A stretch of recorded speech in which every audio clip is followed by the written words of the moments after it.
Hello，哥这里，给这边的这阿叔的，他的表里的说的，哥这里边地表了，阿兄弟几多喏？但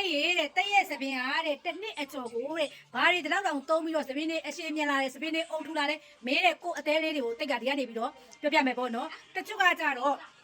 这边的这里包喏，哦，高校也招天家来包喏，高校也招干，我第二个侬嘛做游戏，高校也啊，俺这个侬老撇的包喏，老撇俺这个侬啊咋咯？哥也看那哥的嘛是的。အနေအထိုင်နဲ့အစားအသောက်တွေအပြုတ်အမူတွေကြောက်တယ်90ခိုင်နှုန်းကသပင်ကျွတ်တယ်ပေါ့နော်အဲ့ဒါကိုလူတွေကသပင်ကျွတ်တယ်ဟေးဆိုလို့ရှိရင်ခေါင်းလျှော်ရည်ကိုပဲအပြစ်ပြောနေကြသပင်ကျွတ်တယ်ဟေးဆိုရင်ခေါင်းလျှော်ရည်ကိုပဲအပြစ်ပြောနေကြ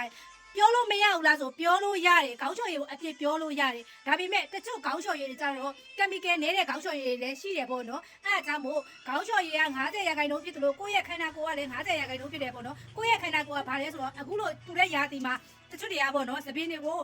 ဒီလိုမျိုးဟိုတေချာမဖိပဲနဲ့ကွာပူလို့ဆိုပြီးသပင်းတွေဒီလိုမျိုးလုံးပြီးတော့ခြီထားလို့ရှိရင်လေခေါင်းပြီးတဲ့အခါကျရင်သပင်းတွေကရှုပ်ထွေးနေတဲ့အခါကျတော့ဖြည်းဖြည်းညင်တာမဖိပဲနဲ့ဟောအဲ့လိုပြီးတဲ့အခါကျရင်လေသပင်းကျွတ်တယ်ပေါ့နော်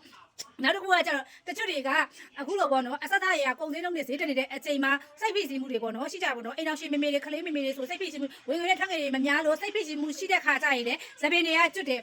လူတွေအပြက်ခံတဲ့ခါကျရင်လေအေးပြက်ရင်လေသပင်းတွေကကျွတ်တယ်ပေါ့နော်နောက်တစ်ခုကကျတော့အပူအဆက်တွေအရန်စားရင်လည်းသပင်ကကျွတ်ပါတယ်ရှင်ကဲသပင်ကျွတ်တဲ့အကြောင်းတော့တိတ်ကပြောပြပြီးပြီပေါ့နော်ကဲအခုတိတ်ကိုမရတဲ့အဖြစ်ကိုတိတ်ကဖြေပြစိတ်ရဲ့တိတ်ရဲ့သပင်ကတစ်နှစ်ကျော်ရှင်းမြန်ပြီးအုံတွေထူလာတာကြောင့်ဘာကြောက်လဲဆိုတော့တိတ်ရောစိတ်ဖိစီးမှုရှိရင်သပင်ကျွတ်တယ်ဒါပေမဲ့အဲ့ကျွတ်တဲ့နေရာကိုဒီတိုင်းတိတ်ကမထားဘူးတိတ်ကသပင်အစ်စ်တွေပြန်ပေါက်လာအောင်ဆိုလို့တိတ်ကဒီပေါ့နော်တိတ်တို့ရဲ့ဒီရွှေကေတာပေါင်းစီလေးကိုလိမ့်နေပေါ့နော်သူကဆိုလို့ရှိရင်ဒီမှာလက်ဖက်ရဲ့တန်လစီရဲ့ပြုတ်လုပ်ထားတဲ့အတွက်တိတ်ကတော့တတိယတိုင်း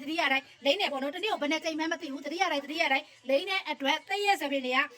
သပင်တွေအုံထူလာတဲ့သပင်အစ်စ်တွေပေါက်လာပြီးတော့သပင်တွေကမကြည့်ပြုတ်ဣစင်းနေတာပဲနော်အဲ့ဒါကိုသုံးတယ်နောက်တစ်ခုကကျတော့အကျွတ်တက်တာတဲ့ခေါင်းလျှော်ရည်ကိုသုံးတယ်ဒီအတွဲလေးကိုသုံးတဲ့အတွက်တစ်နှစ်